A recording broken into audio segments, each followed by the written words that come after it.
A couple of years ago, there was a study conducted in 2000 that surveyed 400 individuals around their modernization efforts.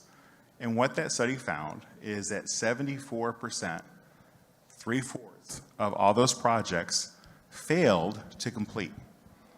Trying to go through and do a complete replacement modernization project failed 3 out of 4 times.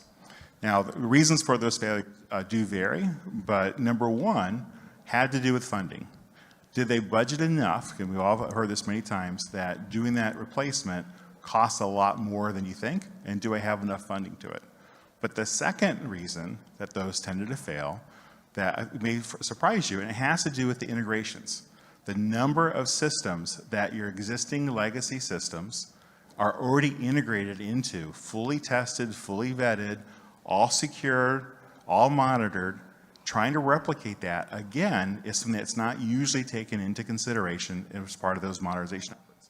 And that leads to a lot of failures. So there's an alternative way of doing this, and that is to modernize in place. How do I connect into those existing systems rather than ripping them out and then providing a more modern interface where I can just expose that to my constituents, expose it to my employees even, making it easier to get access into it, introducing mobility access into those systems, or even integrating into other systems that might be SaaS-based, other cloud locations as well.